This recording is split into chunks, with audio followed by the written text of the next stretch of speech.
My father-in-law said real men don't change diapers, so I changed families instead.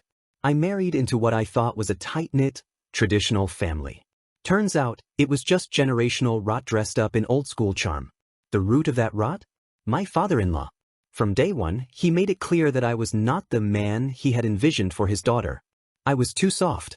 I cook, I clean, I do laundry, I kiss my wife in public, I cry when I'm overwhelmed. Basically, I'm not him, and that's a damn compliment. When our first baby arrived, I took paternity leave. I wanted to be there. I wanted to witness every second of our daughter's first days. I learned how to swaddle, bottle feed, bathe, soothe, and yes, change diapers. I was exhausted, but in awe of this little life. Enter father-in-law with his unsolicited lecture. Real men don't change diapers. That's a woman's job. You're letting her make you her little bitch. He told my wife she was lucky I hadn't left her yet for letting herself go. Mind you, this was 4 days after she gave birth via emergency C-section. She couldn't even laugh without pain, and this fossil was criticizing her for not putting on eyeliner. I kept my cool at first. Tried to be the bigger man. But he kept pushing.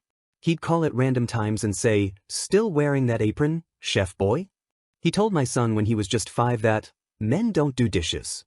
He took our daughter aside and said, "Don't grow up too smart, sweetie, boys don't like mouthy girls." I told him to stop. He told me to grow a pair. Things came to a head when I came home one day and found my wife crying. Turns out her father had called her at work and said, "You need to start respecting your husband more." I saw the way he was holding the baby, like he's the mother. She hung up on him. First time ever. And I realized, he wasn't just insulting me, he was poisoning our peace. So I called him. Put him on speaker. "Let me be crystal clear," I said.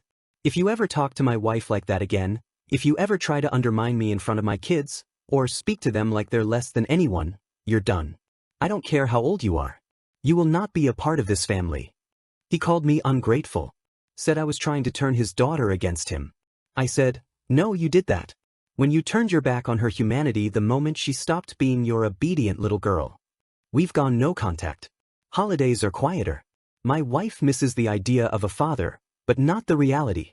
I now get up every morning and make lunch for my kids. I help them with homework. I paint my daughter's nails while we watch cartoons. I teach my son that loving people loudly is strength, not weakness. I kiss my wife every time she walks in the room, just to piss the ghost of his voice off. Because I'd rather be the man who cooks, cleans, and changes diapers, than the man who never did a damn thing but demand obedience. Father-in-law from hell, toxic masculinity isn't tradition, husband not servant, real men